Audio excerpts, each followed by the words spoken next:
28 people left homeless after an early morning fire destroys 8 houses in Newtown early Friday morning. Grenada's Prime Minister wraps up a visit to Erica-affected communities and says the criteria for soft loans from the international community are unfair. And the Hotel Association seeks alternative livelihoods within tourism for Jungle Bay workers who lost their jobs due to Erica. I am Julian Morris with the Channel 5 News. The details coming up.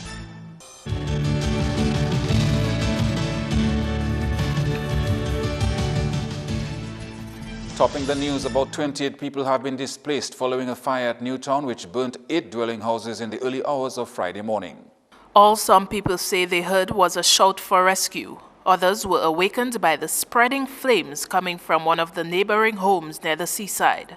With hardly enough time to recover their possessions, the victims fled out of their homes to seek refuge, and those with children made an effort to secure them to get out of the fire's reach. Trevor Augustus is one of those who had 6 children living with him. The youngest is a 6-year-old boy. It was about 2 o'clock in the morning, so while we had sleep and so forth, I heard that directly a guy bawling, but my neighbor bawling, shouting, fire, fire, fire, fire, fire, fire, and calling neighborhood, everybody. So while he started shouting the fire, I wake up from the bed, from the bed, and I opened my back door. When I opened the back door, I could see the flame of fire was in his house. So we wake up, called the children and so forth. I called my lady and wake up everybody, and rush went out to go to the home. Augustus says during that time he attempted to grab a few possessions quickly. But the fire was so on us already that the heat of the fire that we couldn't stay and take out anything in the house. So we had to rush out from there. How many children we're talking about? We have 5 of them and 9 of us in the home. How were you able to maneuver with them? Well, what happened now, we run out from the home and I didn't know what it was. So I had to continue taking out one thing I could take out and so forth. And she was on the fire truck asking where the children are, but her mother had the children on the next area, and the fire was all over the place. It's just there. I don't know how I'm going to move on. But I can't bring my family and them anywhere to see them because the amount of them, you know, I can't take them in. It is me alone. I can go somewhere. 2 concrete buildings and 1 plywood house were partially burnt, while 5 galvanized and lumber houses have been completely burnt. I was inside of my house. How did you manage to escape? When I saw the flame, I ran at the back, tried to open up to go and assist them, but I could not have because of the flame was all onto me already. So I had to run back to the bayside door and come back on the other side, and that's all I could have done. It was only you in your house? Yeah. I don't know. And where did you sleep? I have not slept. Everything of mine gone. And other people's stuff, I do repairings of stuff, so TVs and radios and those things. Yeah. Some of the victims told Channel 5 News that they did not get any sleep since the incident. This woman, her husband and daughter, a 4th form student, are also displaced. Fire officers and a disaster management official were at the time investigating the incident. Parliamentary representative for the area, Joshua Francis, was on the ground at the time and says people have started making contact with him to help the fire victims. Right here next to me are children, and they have lost all their clothes, all their school supplies, including their books. We need help urgently. We need help right now, in my view, in terms of food and clothing. Of course, the shelter, the logistics are more difficult. Some of these relatives fortunately have families by whom they can get a rest. Some don't. So it's my job this morning to go out there and get some kind of assistance so the family can get a place to rest their heads. Thus far, a number of persons have already called me and pledged monies and clothes, and we will continue to need more pledges, especially for these little children, because all their school supplies are destroyed. So it's not just a question of the issue of where they're going to sleep, but they don't have books. They don't have food as we speak. The public can contact me on my cell phone at 285-9732. My office numbers 449-9110 and 440-8764. Former parliamentary representative Ambrose George, caretaker of the constituency Senator Josiah Benwa, and Public Works Minister Ian Pinard were also on the scene. Idona John Baptist, Channel 5 News. In other top stories, Prime Minister of Grenada, Dr. the Right Honorable Keith Mitchell, has expressed solidarity with Dominica in its post-Erica recovery efforts. Dr. Mitchell addressed the media following a visit to affected communities on the island on Friday. In coming driving through the western side today experience really what havoc can be. I could not understand the level of what I saw nature can do. We had wind, a lot of wind, we didn't have much rain. You got the opposite. A lot of water, but not a lot of wind. But the damage is still extremely significant. Mr. Mitchell, who is also chairman of the OECS authority, says the measures put in place by the international community to determine whether or not a country qualifies for soft loans is unreasonable. Today, Dominica needs all the help it can get. And maybe if you did not graduate Dominica out, they may be in a better position to deal with the problems that they now face. So I'm making this point and reinforcing this point because every time incidents like this happen, I think it sends the message that that mindset and behavior pattern is illogical and it does not help the family of nations and the family of the world community which we all belong to. Meantime, Prime Minister Skerrit says Grenada's experience with Hurricane Ivan in 2004 helps that country appreciate the challenges that lay ahead in rebuilding Dominica. The chairman has been in touch with me on a regular basis, on a very regular basis, following up, providing guidance, providing advice, providing suggestions, and providing moral support during these very difficult times. As of course, you know, he had the profound experience with Ivan in 2004, and so he's coming with a very strong experience and knowledge. In other news now, the Dominica Hotel and Tourism Association is compiling a list of employees of Jungle Bay Resort to determine placement for them within the hospitality sector. The Dalis-based Jungle Bay Resort and Spa has been completely destroyed by landslides since the passage of Tropical Storm Erica. 65 people are without jobs. The Board of Directors of the Dominica Hotel and Tourism Association met with its general membership in September, 2 weeks after the storm, to discuss the storm's impact on accommodations and the way forward for tourism. 77 of 88 accommodations are open. So the remaining 11, 10 of them are working to restore operations in the shortest time possible. Only one is destroyed, that's the Jungle Bay, by proprietor Sam Raphael and former DHTA president. So the focus with respect to Jungle Bay is a human resource initiative run by the DHTA and proprietor Sam Raphael to develop CVs for the 65 employees at Jungle Bay and to work on placement at Roseau area and hotels across the island. The 10-year-old Jungle Bay Resort has won several awards, including the 2010 Best in Personnel Contribution to Responsible Tourism by Virgin Holidays Travel Awards and the 2012 Dominica's Leading Resort by World Travel Awards. About 100 families will suffer in the absence of the resort. It's in its initial phases. Right, so we are working on compiling the list of the 65 employees, their last position held at Jungle Bay, and then we can work on developing CVs with human resource professionals from the Fort Young Hotel, who's a DHA member, working with the individual employees to ensure that they can be re-employed in tourism. Meantime, DHT's executive is focusing on restoring visitor confidence in the destination. So the focus of the association is on ensuring that the message coming out of Dominica is both positive and realistic, that in the media there's a true picture of the situation in Dominica as it relates to tourism. So we're encouraging our member properties to engage persons to reach out to their networks, their individual networks over social media, travel trade partners, and potential visitors to share their individual operational status and the status of the sites and attractions in their areas, so that there are multiple accounts coming out of Dominica that are both positive and realistic, and send a message that Dominica is open for tourism business. And after assessing the Boudica Gorge, Prime Minister Skerrit says more engineering work has to be done to determine the best way possible to construct the Bailey Bridge. The Prime Minister, along with Minister for National Security Reuben Blackmore, Minister for Public Works Ian Pinard, and the parliamentary representative for the La Plaine constituency Peter Saint-Jean, and other officials visited the Boitica Gorge on Wednesday. The Prime Minister says the purpose of the visit was to look at the options available to get to Boitica and Delis. We're hoping we can get this very soon so that we can make a determination as to which option.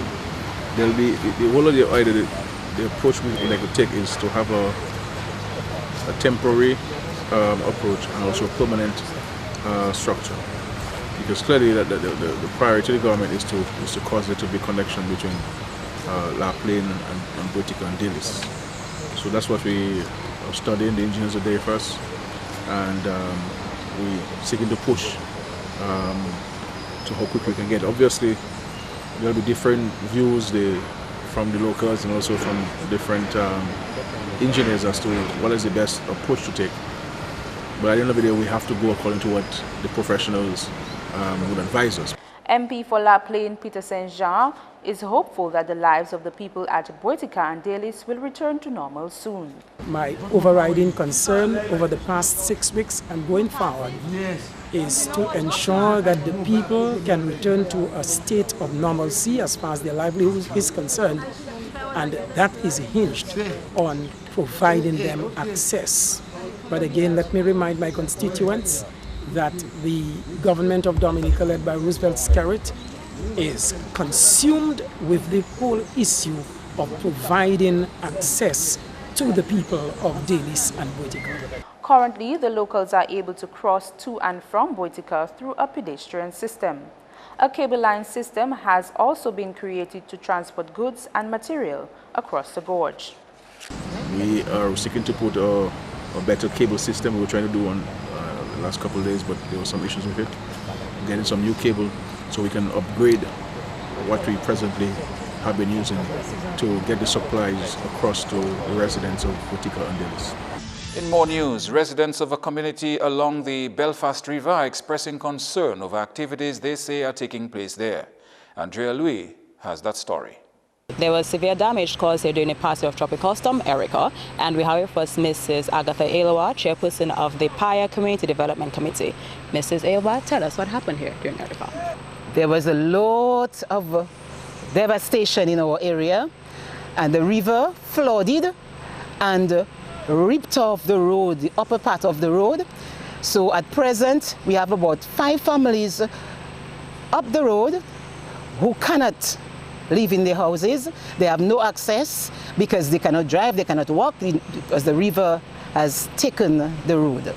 You also mentioned there were bridges in this area as well, or high up? Yes, there were 2 bridges. The first one, which is a very old bridge, which links Paya Estate to Shefford Estate. This bridge takes you could move across, and then this bridge would be the link to take you right up to Sultan, which is above Layu. Okay, so this bridge was very useful because if anything goes wrong on our side, you could access the other road, which is next to Fine Foods. But at present, if anything happens on our side, it means you are you're marooned, you cannot go anywhere because you have no access to go anywhere else. Since the passage of this storm, a lot of work has been done around the country to clear up landslides, debris, dredge the riverbeds and so on. What has been happening in Paya since Tropical Storm Erica passed? Well, as regards cleanup and... Okay, so in this section of our river, I observed that the river mouth, which is close to the DCP factory, was cleared. But you only have to take a walk up the rest of the Belfast River to see what is happening. We have all the debris still lining up the river bank, and to add to this, we have an engineer who lives on the bank. I think he's a mechanic or whatever, and then he and others keep on digging up the river and piling all the rubbles, all the big stones in the middle of the river. What we can see from that is if ever it would flood again, the river is going to rip off the rest of the trees and take away with it the road which gives us access to our side of the road, to our houses. So we would like that stop. People have called on him and have spoken to him about it, but I think he listens to no one, and he keeps on digging up the river. What we are saying, if you want to help, pile up the stones on both banks of the river and let the river flow. Let it flow in the middle so it can go down to the Belfast, next to the Belfast factory. Do not pile it in the middle of the road because this would be a hazard to those who are living in this area. It means we who are blessed with access to our homes would have no more access if at all it floods again. Now, usually in these cases, people would ask, what about the pile rep? Has he been by? Has he seen what's happening? Has he spoken to you or the engineer? I think he has seen what is happening in the river. I understood that there was a meeting with Petro-Carib and Fine Foods, but the Paya community committee was not invited, but we were not aware of it. But I think he's aware of what is happening in this area. You are watching Channel 5 News. Coming up, a repeated call for unity this independence season.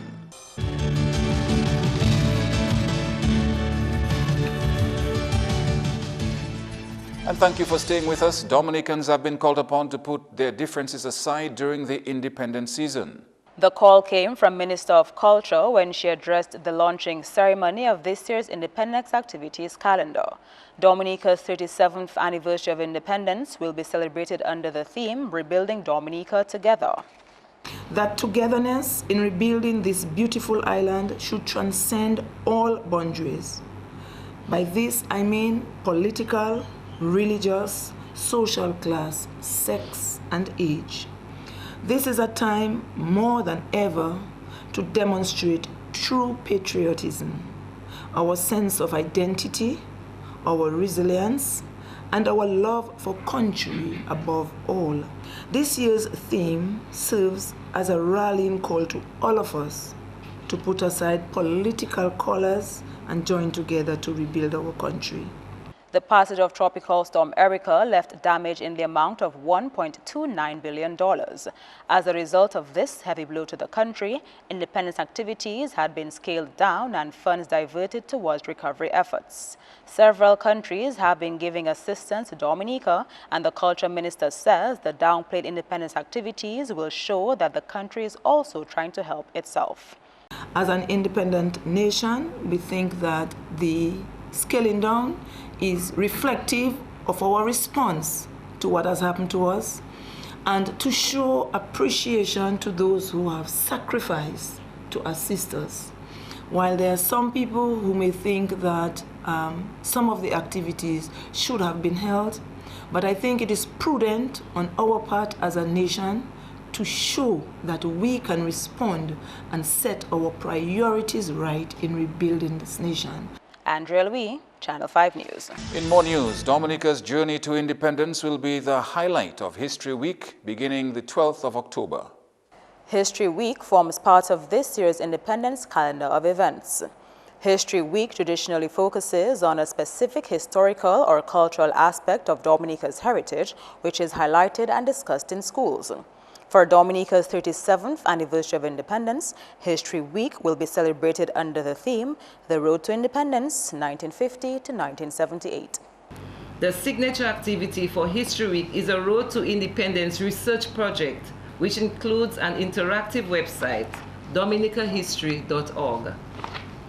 The Division of Culture engaged the services of Create Caribbean, Inc., headed by Dr. Shyla Esprit, on this project. The project and website will be formally presented to the public at a special event on Tuesday, 13th October at the Dominica State College. It seeks to raise awareness of the key developments and milestones between 1950 and 1978, the year Dominica became politically independent. Special assemblies and other activities based on the theme are among the events organized for schools around the island. The activities scheduled for History Week are being described as beneficial. These will allow us to reflect on our political identity or cultural identity and the journey to political independence. These educational events will help us to reflect on who we are as a people, place our national development priorities and programs in context of a young, developing nation. History Week runs from 12th to 16th October island-wide. This year's Independence Creole season will be celebrated bearing in mind those who lost their lives during the passage of Tropical Storm Erica. Let me, on behalf of the Cultural Division, register our sincere condolences to all Dominicans who were adversely affected by Tropical Storm Erica. In particular, the people of Petit Savan, Dubic, Paradise Valley, Good Hope, Collio, and Coolibistri. We would like to make mention of our cultural leaders, artists, and above all, Andrew Daru, David Billy Lewis, and Clifton Lewis. We miss them dearly, but we can only honor them by continuing the work which they were so passionate about: traditional dance, steel pan, calypso, theater, creative dance, poetry, and the craft. And Children's Heart Fund of Dominica has expanded its services to reach beyond those who suffer from congenital heart disease. The fund was initially set up to assist children with heart conditions to travel overseas for investigative medical attention and surgeries that could not be done in Dominica. Recently, however, the foundation has broadened its scope to include children who have other illnesses. But over the years, we have included other children that suffer from other ailments. So in other words, our mission, Children's Heart Foundation, is now expanded. So it's really now more a gift from the heart rather than just a heart foundation. Well, this year alone, we have had over 6 children that we have sponsored to get medical attention overseas. We've had a brain surgery, we've had a spine surgery, we've had three heart conditions. Up to Sunday, we just airlifted a baby to Martinique, and we've had a bowel syndrome. Fadel says financial aid for these cases is high, but there are many local sponsors who come on board to make it possible to help disadvantaged children. At least $100,000 or more this year already, so we are doing a good job, I think, and we're always on the move trying to get funds, asking for donations, and we have a group of people that maintain this, whatever they can afford, donations, which helps us. Ross University is one of our major sponsors, and every year they do a date night where they raise quite a bit of money, over $20,000, which they give to us, which goes a long way. Dominican doctors based overseas and surgeons who are friends of Dominica also lend a hand in this regard. Dr. McIntyre, Rhonda McIntyre, the chief pediatrician at the hospital, she knows, she has a great network. So we get a lot of the surgeries done for free. But we assist the parents, we assist the investigative surgery, so we pay for all those things. We pay for tickets, we pay for hotels, we pay for the doctors, whatever. But the surgeries itself, she knows, like her network, she will get somebody to do it for free of charge. Fadel points out that some people try to take advantage of the system. Therefore, an elimination process is in place to ensure that children in need get assistance. I have to do the interview with the parents to see if they really deserve the money, if they really are in need, because people will tend to do anything for their children, and the more money they get, to them the better. So they will have money, but they will still try to tap into us. So we try to weed those out, and we try to figure out how much they need, because every penny counts. We don't want to give somebody who can raise their own funds or get access to their own money, and then some other child doesn't have any, you know, so we have to really watch it sometimes.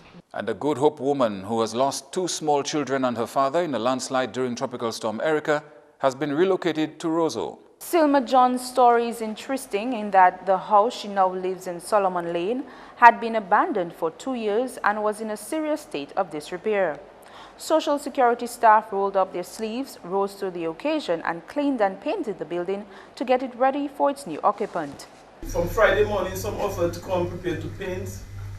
We cleaned it there first because you will understand they're being closed.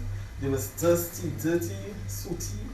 And so they cleaned it there, they painted. So staff members of Social Security became painters, all kind of occupations. And they really put out their resources. And today we are pleased to tell Ms. Joseph that the staff members of the Dominican Social Security, we've all adopted you as one of our own. And we are willing to be here for you, to provide you with emotional support, all kind of support. And that's why some staff members are here today to just witness the transformation. Because while some of them were involved, some of us were involved directly in the cleaning and preparing the place. Others behind the scenes brought in whatever they had, cash, things in kind, and everything you see here today has been provided through the generosity of the staff members of Social Security. Ms. Joseph's parliamentary representative commended DSS staff for their efforts. Hats off to Dominican Social Security management and staff.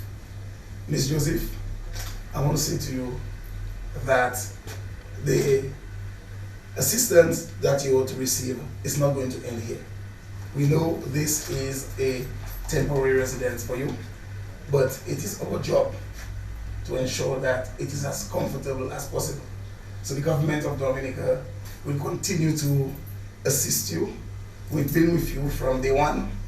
When I got the news on Friday that there was some discomfort in you entering into the home that was assigned to you, it became a pain for me.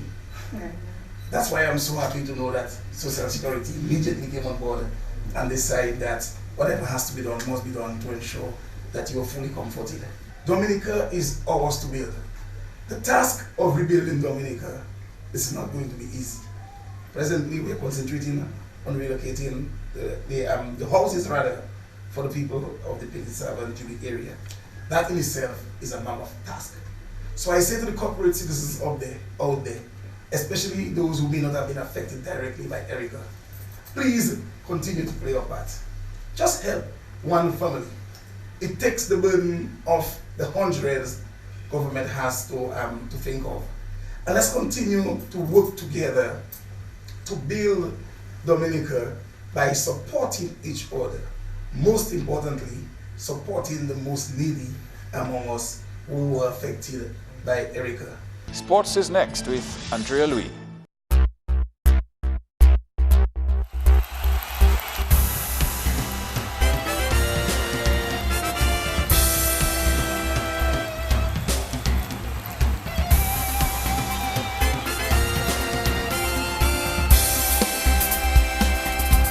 In sports, while Sepp Blatter is out of a job at FIFA, Michel Platini might never even get there. Platini is said to be the favored successor of the current president, but his suspension could negatively impact his chances of becoming president with elections scheduled for February 26, 2016. Following recommendations from their ethics committee, FIFA President Sepp Blatter, Michel Platini and Jerome Valk were sanctioned following a Swiss criminal investigation. These officials are said to be banned from football-related activity until early January 2016. Africa's Football Confederation head Issa Hayatou will act as FIFA president during Blatter's suspension. The 79-year-old has been leading FIFA for approximately 17 years. Further disciplinary actions by FIFA indicate that former Vice President Chung Mon-jun was handed a 6-year ban and a fine of 100,000 Swiss francs after investigations into the bidding process of the 2018 and 2022 World Cups were carried out. In football this weekend, the Benjamin Park will see Sagicor Southeast and rookie Signman go head-to-head on Saturday at 3 p.m. as the DFA Premier League continues. Also at 5 p.m., defending champions of the league, Exodus, will be eager for a better performance since their first game for the season when they face Icons at the Benjamin Park the same day. Sunday will see more football action as the Steel Bombers hopes for a better performance as they go up against Bath Estate at 5 p.m. at the Windsor Park Stadium. Sunday's last game will be at 7 p.m. when Dubla Football Club battle Harlem United to determine the victor. The Kubuli Chebe Sao three-hand domino league continued Thursday night as Game 1 had Golden Arms with 81 doors 3 points, Heard Them 78 doors 2 points, and Maho 71 doors 1 point. Game 2 saw Giants with a stomping 79 doors 3 points, Melvinas 75 doors 2 points, Green City taking home 69 doors 1 point, Rabbit Hole 79 doors 3 points, Weengat 74 doors 2 points, and Call for Duty 63 doors 1 point. And more domino action as the Valley Vibes takes on the Paybush Strikers on Saturday at 6 p.m. for the best of 3 finals. One case from Dodan qualified in the finals of the Roslyn Paul Domino competition, beating Stars of Ansley 2-1 last weekend. That's all the time we have for sports. Join us next time.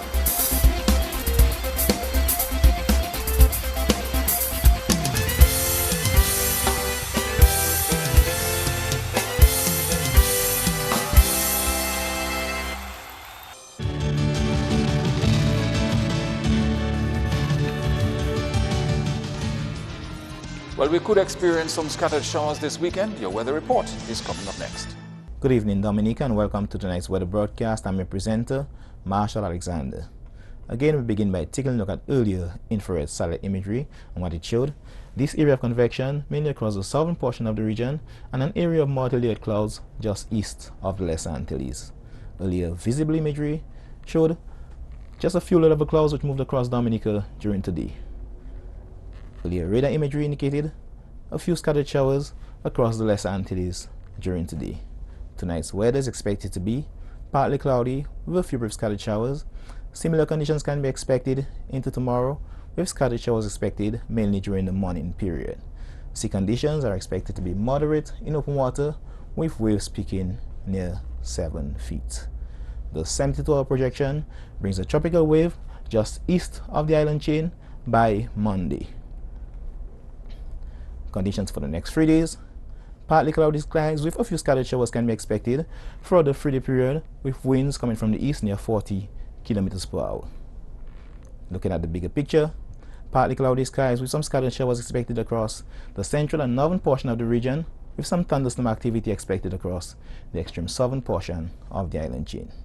Our international cities forecast: partly cloudy skies expected in New York, some thunderstorm activity expected in Miami and Caracas, overcast skies expected in London, with clear skies expected in Beijing. Sunrise tomorrow will be at 5:56 a.m. and sunset will be at 5:49 p.m. Please remember that we are in the hurricane season. For more information, you can call the weather hotline at 447-5555 or visit the website at weather.gov.dm. Thanks for viewing. Have a good weekend. And that's news. The headlines again. 28 people left homeless after an early morning fire destroys 8 houses in Newtown early Friday morning. Grenada's Prime Minister wraps up a visit to Erica-affected communities and says the criteria for soft loans from the international community are unfair. And the Hotel Association seeks alternative livelihoods within the tourism sector for Jungle Bay workers who lost their jobs due to Erica. A reminder, you can watch the news on YouTube. We'd like to know what you think, so email us at news@marpin2k4.com. On behalf of the production team, I am Julian Morris. Thank you for watching. Do have a great weekend.